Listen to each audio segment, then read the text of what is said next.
It was a gray October morning in rural Georgia, and the world felt heavy with the anticipation of an incoming storm. The sky hung low, like a thick quilt of ash smothering the horizon, as rain threatened to fall at any moment. The kind of day where everything seemed quieter, softer, except for the muted cries that came from somewhere deep in the ground. Julie Bennett, a veterinary assistant in her mid-30s, had woken early that day to tend to her small rescue shelter, tucked on the edge of a pine forest. For her, life revolved around the forgotten and the broken. Stray dogs, abandoned kittens, wounded owls. She had spent years pouring her heart and resources into giving these animals a second chance. She was, to those who knew her, both a soft touch and a force to be reckoned with. Yet for all the animals she had nursed back to health, nothing could have prepared her for the haunting discovery she was about to make. Julie had gone outside to check on the fenced-off play area where a handful of her rescues roamed during the day. The wind whispered through the towering pines, and she could feel the tension in the air, the calm before the storm. As she passed the edge of her property, where the forest began to swallow the land, something stopped her in her tracks. It was faint at first, a noise almost drowned out by the wind. A high-pitched, desperate sound. A cry. She paused, her heart immediately quickening. She glanced around, scanning the area for the source. The cries came again, more distinct this time, sharp, frantic, and full of a raw kind of terror that made the hairs on the back of her neck stand on end. Julie followed the sound, her boots crunching over fallen leaves and soft soil, until she reached a small clearing. Her eyes scanned the ground, and that's when she saw it, a shallow patch of dirt, disturbed and uneven.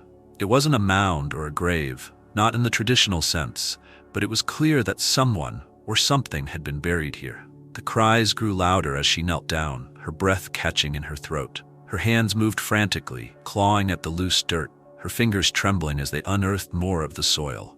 And then she saw it, a paw, a tiny, trembling paw. Black and white fur, coated in mud, reached desperately toward the surface, as if pleading for help. The sight sent a jolt of adrenaline through Julie's body. "Oh my God," she gasped, her voice breaking. "Hold on, I'm here. Just hold on." She worked faster now, ignoring the way her nails cracked and dirt wedged beneath them. With every handful of earth she removed, more of the small creature emerged. It was a tuxedo cat, its fur soaked and matted, its body frail and trembling. The cat's chest heaved as it struggled to breathe, its eyes wide with fear and confusion. Julie gently scooped the cat into her arms, cradling its fragile body as she whispered soothing words. "You're okay, sweetheart. I've got you. You're safe now." But even as she said the words, she wasn't sure they were true. The cat's condition was critical, its breathing shallow, its heartbeat weak. She didn't know how long it had been buried or who could have done such a horrific thing, but there was no time to dwell on those questions now. Julie sprinted back to her house, her mind racing. She burst through the door of her small clinic, a converted room in her home, and laid the cat gently on the examination table. Her hands moved automatically, checking its vitals, assessing its injuries. The cat's claws were worn and broken, a sign of its desperate struggle to claw its way to freedom. Its fur was patchy, and there were signs of malnutrition and dehydration. But it was alive. Against all odds, it had survived. Tears welled up in Julie's eyes as she cleaned the mud from the cat's face, revealing its striking black and white markings. The little tuxedo cat let out a weak, raspy meow, and Julie's heart broke all over again.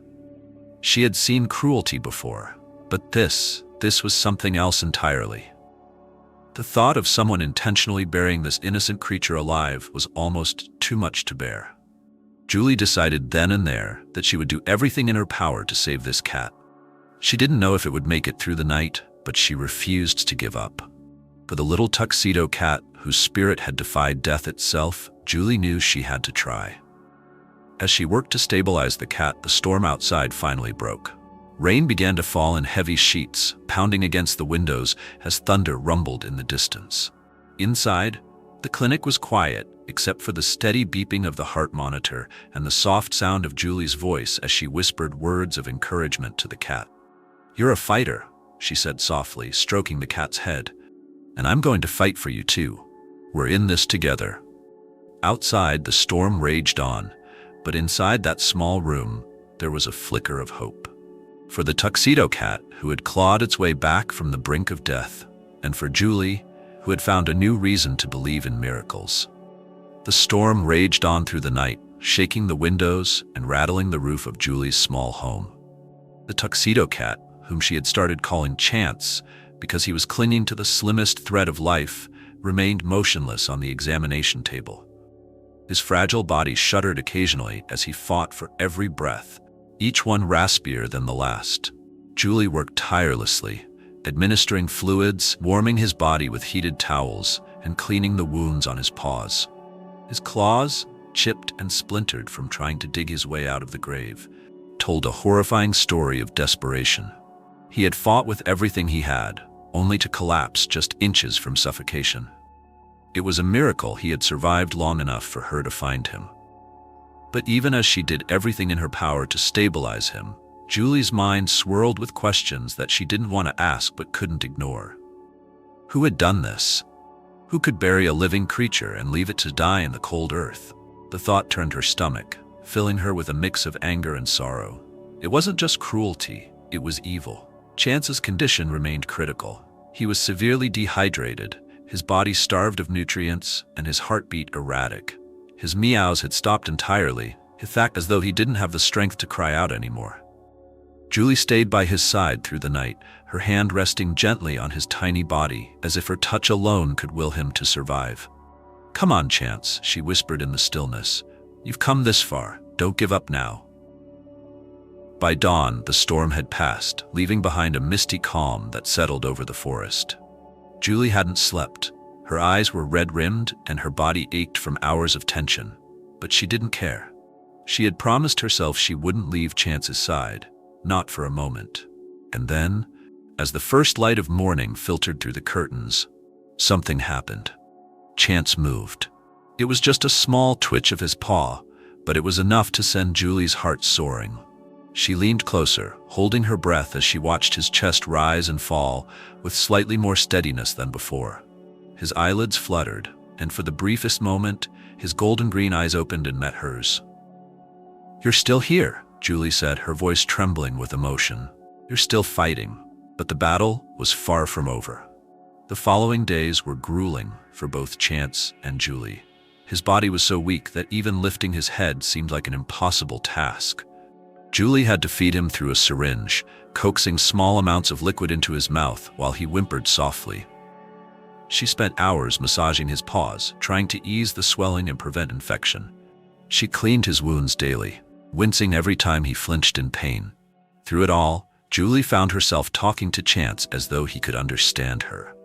She told him stories about the other animals she had rescued, about the ones who had come back from the brink of death to live full and happy lives.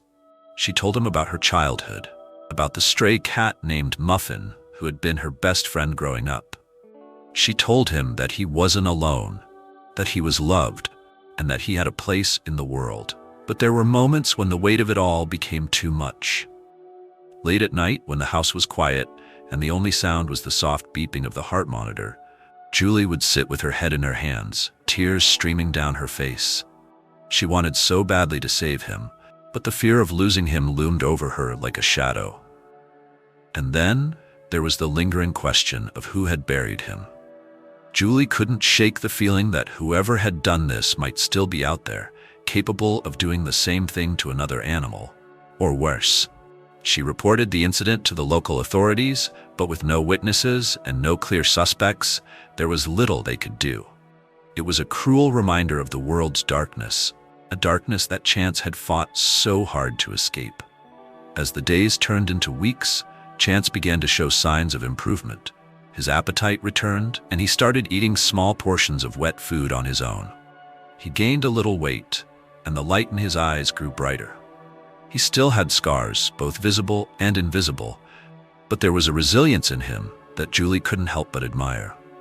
One evening, as Julie sat on the floor of her living room with Chance curled up in her lap, she noticed something remarkable. He purred. It was soft at first, a tentative vibration that seemed almost unsure of itself. But as she stroked his fur and whispered words of encouragement, the purring grew louder, more confident. It was as if he was telling her, in his own way, that he was grateful, that he was healing. "You're incredible, you know that?"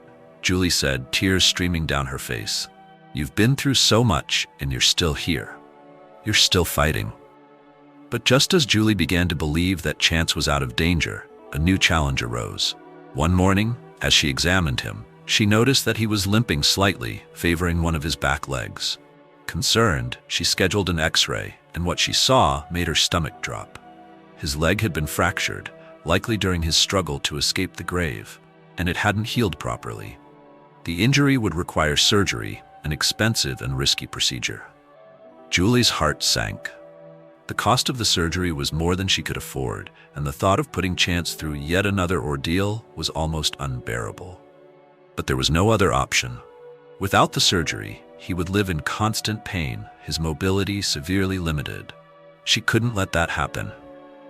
Julie made the decision to move forward with the surgery, even if it meant dipping into her savings and reaching out to the community for help. For Chance, the little tuxedo cat who had clawed his way out of the grave, she would do whatever it took. As the surgery date approached, Julie couldn't help but feel a sense of dread. She had seen too many animals lost on the operating table, their bodies too fragile to withstand the strain. She prayed silently every night, holding Chance close as she whispered words of hope into the darkness. "You've got this," she told him. "You're a fighter. You've always been a fighter." And though she tried to remain strong, the fear of losing him gnawed at her. Chance had already defied the odds once, but could he do it again? The morning of Chance's surgery arrived, and the air was thick with anxiety.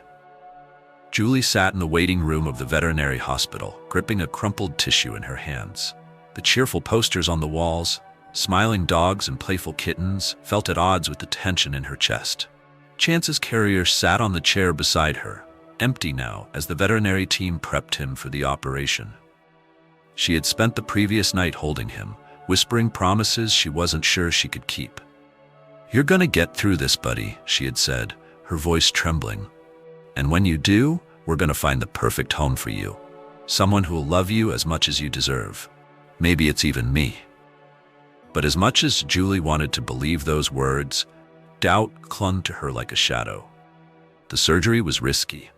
Chance's body, though stronger than when she first found him, was still fragile, and there was no guarantee he would survive the anesthesia or the procedure itself. Yet, there was no other choice. To leave his leg untreated would mean condemning him to a life of pain and limited mobility. The minutes stretched into hours as Julie waited. She paced the small room, stared out the window, and scrolled absent-mindedly through her phone, desperate for any distraction. Her heart leapt every time the door opened, only to sink again when it wasn't the vet. She had never felt so helpless. Finally, after what felt like an eternity, the door swung open, and Dr. Miller, the lead surgeon, stepped inside. Her face was calm but unreadable, and Julie's stomach twisted into knots. "The surgery went as well as we could have hoped," Dr. Miller said, offering a reassuring smile. "Chance is stable, and we were able to repair the fracture. He's in recovery now, and we'll keep a close eye on him over the next 24 hours. But I have to warn you, he's not out of the woods yet. His body's been through so much, and it'll take time to see if he bounces back." Julie exhaled a breath she hadn't realized she was holding. "Thank you," she whispered, tears springing to her eyes. "Thank you so much." Dr. Miller placed a hand on her shoulder. "He's a fighter, Julie. Whatever happened to him, he's not ready to give up." Julie was allowed to see Chance later that evening. He was lying in a recovery kennel, hooked up to monitors and IVs, his small body swaddled in blankets. His eyes were half closed, glassy with sedation, but his ears twitched when she spoke his name. "Hey, Chance," she said softly, kneeling beside him. "You did it, buddy. You're incredible. You're the bravest little guy I've ever met." She reached through the bars to stroke his head gently, careful not to disturb the bandages on his leg. He let out the faintest meow, a sound so weak it broke her heart. And then, to her astonishment, he began to purr. It was a fragile, uneven vibration, but it was there. Julie's throat tightened as she rested her forehead against the cool metal of the kennel. "You're gonna be okay," she whispered, more to herself than to him. "We're gonna get through this together." Over the next week, Julie visited Chance every day, bringing him small treats and spending hours by his side. She watched as he gradually regained his strength, his eyes growing brighter and his movements more confident. The staff at the veterinary hospital were amazed by his progress, calling him a little miracle on 4 legs. But Julie knew better than anyone that miracles didn't happen on their own. Chance had survived because he was a fighter, because he had refused to give up, even when the odds were stacked against him. And now, as he took his first tentative steps on his healing leg, she felt an overwhelming sense of pride in him.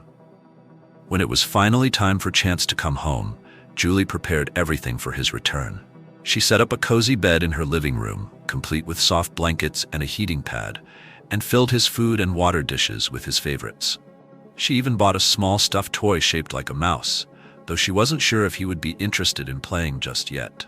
As she carried him into the house, his carrier tucked securely in her arms, she felt a wave of emotion she couldn't quite name. Relief? Gratitude?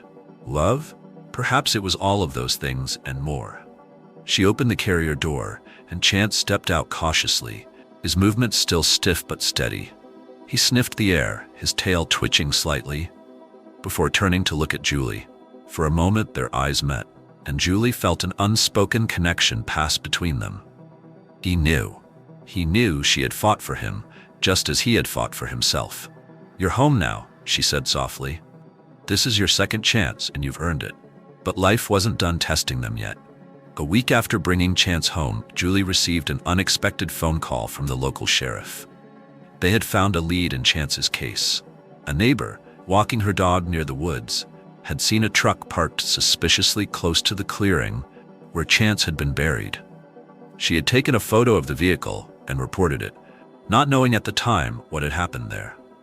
The sheriff asked if Julie wanted to press charges if they identified the suspect, and her immediate response was, absolutely.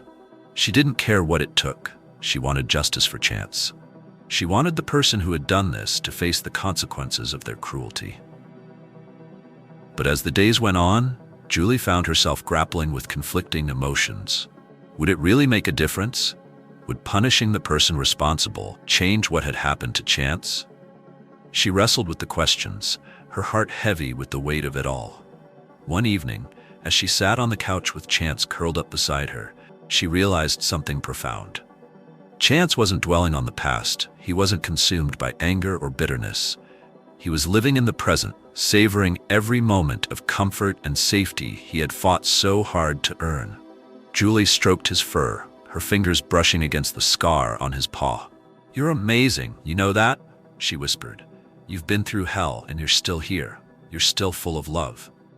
In that moment, she decided to let go of her anger, not because the person responsible didn't deserve punishment, but because holding on to it wouldn't change what mattered most: Chance's survival and the life he had ahead of him. Life after Chance's surgery took on a rhythm that felt both new and comforting.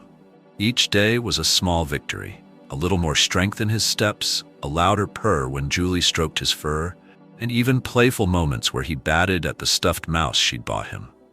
For Julie, every sign of progress was a reminder of how far they'd come together. The once frail tuxedo cat who had been pulled from the brink of death was now a testament to resilience and the power of love. Chance's leg, though still healing, was no longer a source of constant pain. The limp remained, a slight hesitation in his gait that seemed to tell the story of what he'd endured, but it didn't stop him. If anything, it became part of his charm, a symbol of his survival. Julie couldn't help but marvel at him. She had seen animals recover before, but there was something about Chance that felt extraordinary. It wasn't just his physical recovery, it was his spirit. Despite everything, he had chosen to trust again. When Julie reached out to pet him, he leaned into her hand. When she sat on the couch, he jumped up to curl in her lap, resting his head against her, as if he knew he was safe. Still, Julie hadn't forgotten her promise to find him a forever home. As much as she loved him, her small rescue shelter was already stretched thin, and she had always believed in placing her rescues in homes where they could be the center of attention. But every time she thought about parting with him, a pang of doubt crept in. Could anyone love him the way she did? Would anyone else see him as the miracle he was? Her answer came unexpectedly during an adoption fair she hosted at her shelter. The event had drawn a crowd of families and animal lovers, all eager to meet the cats and dogs up for adoption. Julie had set up a cozy corner for Chance, complete with a sign that read, "Survivor Extraordinaire, looking for my forever home." Chance sat in his bed, his tuxedo coat sleek and shining, his green-gold eyes scanning the crowd with quiet curiosity. People stopped to read his story, how he had been buried alive and fought his way back, but none lingered long. Julie suspected it was the limp. For all his beauty and charm, Chance wasn't perfect in the way many adopters were looking for. Then a young boy, no older than 10, approached the corner, holding his mother's hand. His name was Max, and his eyes lit up when he saw Chance. He crouched down beside the bed, his movements slow and careful, and extended a hand. Chance sniffed it cautiously before rubbing his head against Max's fingers, purring softly. "Mom," Max said, glancing back at his mother. "This is the one." His mother hesitated, glancing at Julie. "He's beautiful," she said. "But are you sure, Max? There are lots of other cats here." Max didn't look away from Chance. "He's perfect," he said firmly. Julie knelt beside them, smiling. "Chance is very special," she said. "He's been through a lot, but he's a fighter. He's looking for someone who understands what it means to be strong." Max looked up at her, his expression serious. "I know what that's like," he said quietly. He lifted his pant leg, revealing a metal brace strapped to his knee. "I had surgery last year. They said I might not walk right again, but I'm still playing soccer. I think Chance and I would be good together." Julie felt her throat tighten. There was something in Max's eyes that reminded her of Chance, a quiet determination, a refusal to let hardship define him. She looked at Max's mother, who nodded with a smile, and then back at Chance, who had settled into Max's lap as if he already knew. "I think you're right," Julie said softly. "You and Chance are a perfect match." Max and his mother returned the following week to finalize the adoption. As Julie handed over Chance's carrier, her heart felt heavy but full. She knelt down to meet Max's eyes. "You're getting an incredible cat," she said. "He's brave and strong, just like you. Take good care of him." "I will," Max promised, "and I'll send you pictures." Julie watched them leave, a mix of sadness and joy swelling in her chest. Chance was going to a good home, a home where he would be loved, where his scars would be seen as badges of honor. And yet, as she closed the door behind them, she couldn't shake the sense that her house felt a little emptier without him. The days turned into weeks, and Julie found herself thinking of Chance often. She wondered how he was settling into his new home, if he was happy, if Max was keeping his promise to send pictures. And then, one crisp December morning, a letter arrived in her mailbox. It was addressed to Julie and the shelter heroes, written in a child's uneven handwriting. Inside was a photograph of Max and Chance sitting together on a couch, Chance's head resting on Max's lap. The boy's brace was visible in the background, but his smile was what drew Julie's attention. Below the photo was a short note. "Dear Miss Julie, thank you for saving Chance. He's my best friend now, and he makes me feel brave when I have hard days. We play soccer together. Well, he watches, but I think he likes it. Mom says I should tell you he's doing great. I love him so much. Thank you for everything. Love, Max and Chance." Julie pressed the photo to her chest, tears streaming down her face. It was everything she had hoped for and more.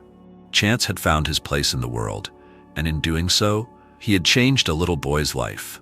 Looking out the window at the snow-dusted trees, Julie felt a sense of peace she hadn't felt in years. Chance's story wasn't just one of survival, it was one of transformation, of hope, of the way love could heal even the deepest wounds. And though she missed him, she knew she had done the right thing. Chance had clawed his way out of the grave, not just to survive, but to live, and to teach others how to do the same. Winter gave way to spring, and with it, Julie found herself reflecting on Chance's journey more often than she expected. The photograph of Max and Chance had taken its place on her mantle, framed in wood, next to pictures of the other animals she'd rescued over the years. But there was something about Chance's story that stayed with her, something that felt different. It wasn't just that he had survived the unimaginable. It was the way he had changed the lives of everyone who crossed his path. Julie thought about how close she had come to giving up on the possibility of miracles. She thought about the moment she had unearthed him, trembling and fragile, and the way his tiny paw had clung to life despite everything. It was as if chance had been teaching her something all along, that hope wasn't always something you found. Sometimes, it was something you fought for, claw by claw, inch by inch, until it became real. Max kept his promise, sending Julie regular updates. One day, a video arrived in her inbox. In it, Max was playing soccer in his backyard, his brace gleaming in the sunlight. Chance sat off to the side, his black and white tuxedo fur pristine, his tail flicking as he watched the ball with keen interest. When Max scored a goal, Chance let out a loud, celebratory meow. Julie laughed through her tears as she watched, the sound of Max's joy and Chance's triumphant call filling her heart with warmth. That night, as Julie sat by the fire with one of her older rescue dogs curled at her feet, she thought about all the animals she had saved over the years. They had all touched her life in their own ways, but Chance had taught her the most profound lesson of all. Resilience wasn't just about surviving hardship. It was about finding a reason to keep going, even when the world seemed impossibly dark. Chance had found his reason in Max, just as Max had found his reason in Chance. And Julie, in turn, had rediscovered hers, to never stop fighting for the lost and forgotten, for the ones who couldn't fight for themselves. Because sometimes, the smallest, most broken creatures had the biggest hearts of all.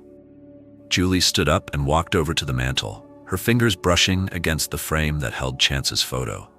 A soft smile tugged at her lips as she whispered, "You did it, Chance. You found your forever." Outside, the stars twinkled above the forest, and for the first time in years, Julie felt at peace. The world was far from perfect, but it didn't need to be. Sometimes all it took to change a life, human or animal, was the courage to believe in a second chance.